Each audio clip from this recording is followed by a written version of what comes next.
ఓం శ్రీ మాత్రే నమః. ఓం గురుభ్యో నమః. ఓం శ్రీకృష్ణాయ నమః.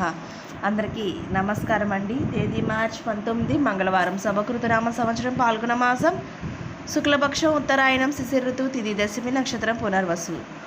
వాటి మేషం నుంచి మీనం వరకు రాశి ఫలితాలు చూద్దామండి. మొట్టమొదటిగా మేషరాశి. మేషరాశి వారికి వృత్తి ఉద్యోగాల్లో అదనపు బాధ్యతలు పెరుగుతాయి. నిరుద్యోగ ప్రయత్నాలు మందగిస్తాయి. ముఖ్యమైన పనులు తొందరపాటు నిర్ణయాలు చేయవు. కుటుంబ వాతావరణం గందరగోళంగా ఉంటుంది. భాగస్వామి వ్యాపారాలలో నూతన సమస్యలు కలుగుతాయి. తదుపరి వృషభ రాశి. వృషభ రాశి వారికి చేపట్టిన పనులు అవాంతరాలు కలుగుతాయి. దీర్ఘకాలిక రుణాలు బాధిస్తాయి.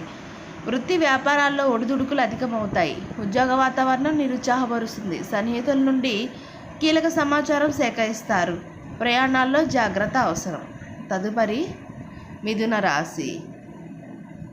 మిథున రాశి వారికి ఆర్థిక పరిస్థితి మెరుగుపడుతుంది. సోదరుతో సఖ్యత కలుగుతుంది. ముఖ్యమైన వ్యవహారాల్లో ఆకస్మికంగా నిర్ణయాలు మార్చుకుంటారు. బంధుమిత్రులతో శుభకార్యాల్లో పాల్గొంటారు. వృత్తి ఉద్యోగాల్లో బాధ్యతలు సమర్థవంతంగా నిర్వహిస్తారు. వ్యాపారాలు సామాన్యంగా సాగుతాయి. తదుపరి కర్కాటక రాశి. కర్కాటక రాశి వారికి చేపట్టిన పనులు శ్రమకు తగిన ఫలితం ఉండదు. ప్రయాణ మార్గ అవరోధాలు కలుగుతాయి. చిన్నాటి మిత్రులతో మాట పట్టింపులు ఉంటాయి.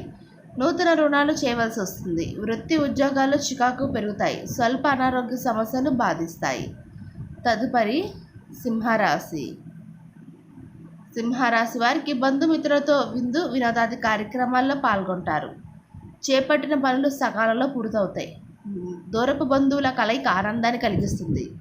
సమాజంలో గౌరవ మర్యాదలు పెరుగుతాయి. స్థిరాస్తి వృద్ధి కలుగుతుంది. ఉద్యోగాల్లో హోదాలు పెరుగుతాయి. తదుపరి కన్యారాశి. కన్యారాశి వారికి కుటుంబ సభ్యుల ప్రవర్తన కొంత చికాకు కలిగిస్తుంది. చేపట్టిన పనులు సమయానికి పూర్తి కావు. దూర ప్రాంత బంధువుల నుండి శుభకార్య ఆహ్వానాలు అందుతాయి. ఉద్యోగులకు ఆశించిన ఫలితాలు ఉండవు. ఆదాయ మార్గాలు గందరగోళంగా ఉంటాయి. దైవసేవ కార్యక్రమాలపై ఆసక్తి పెరుగుతుంది.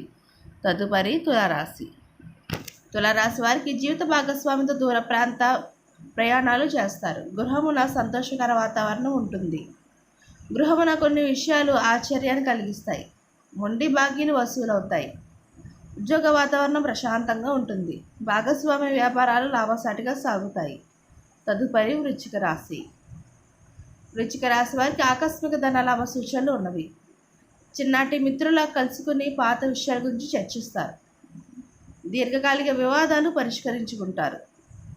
వృత్తి వ్యాపారాల్లో అనుకూల వాతావరణం ఉంటుంది. నిరుద్యోగులకు నూతన ఉద్యోగ అవకాశాలు లభిస్తాయి.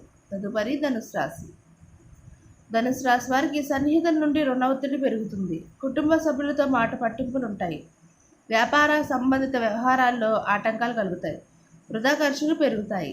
ఉద్యోగ వ్యాపారాలు అంతంత మాత్రంగా సాగుతాయి. దైవ చింతన పెరుగుతుంది. తదుపరి మకర రాశి. మకర రాశి వారికి ఆర్థిక వ్యవహారాలు నిరుత్సాహపరుస్తాయి. ఆకస్మిక ప్రయాణ సూచనలు ఉన్నవి. చేపట్టిన వ్యవహారాలు నిదానంగా సాగుతాయి. కుటుంబ సభ్యులతో వివాదాలు చికాకు కలిగిస్తాయి. వృత్తి వ్యాపారాల్లో ప్రతికూల వాతావరణం ఉంటుంది. ఉద్యోగాల్లో నూతన సమస్యలు కలుగుతాయి. తదుపరి కుంభరాశి. కుంభరాశి వారికి ఆర్థిక వ్యవహారాలు అనుకూలిస్తాయి. నూతన వాహన యోగం ఉన్నది. సంతాన విద్యా విషయాలు సంతృప్తి కలిగిస్తాయి. ఆప్తుల నుండి శుభవార్తలు అందుతాయి. ఉద్యోగమున ముఖ్యమైన నిర్ణయాలు తీసుకుంటారు. వ్యాపారాలు లాభసాటిగా సాగుతాయి. తదుపరి మీనరాశి. మీనరాశి వారికి శత్రువులకు సైతం సహాయ సహకారాలు అందిస్తారు. కుటుంబ సభ్యులతో శుభకార్యాల్లో పాల్గొంటారు. వృత్తి వ్యాపారాల్లో నూతన పెట్టుబడులు లభిస్తాయి. స్థిరాస్తి క్రయ విక్రయాలు లాభసాటిగా సాగుతాయి. ఉద్యోగాల సమస్యలు తొలగుతాయి. అధికారుల ఆదరణ పెరుగుతుంది. ఇదండి ఇవాళ మేషం నుంచి మీనం వరకు రాశి ఫలితాలు. ఈ వీడియో మీకు నచ్చితే షేర్ చేయండి, లైక్ చేయండి. మరిన్ని వీడియోస్ కోసం మా ఛానల్ సబ్స్క్రైబ్ చేసుకోండి. పక్కనే బెల్ ఐకాన్ ఉంటుంది. ఆ ట్యాప్ సాలన్ బటన్ క్లిక్ చేస్తే మేము చేసే ప్రతి వీడియో మీకు నోటిఫికేషన్గా వస్తుంది. ఇంకొక మంచి వీడియోతో మళ్ళీ మీ ముందుకు వస్తాను. సర్వేజన సుఖినో భవంతు.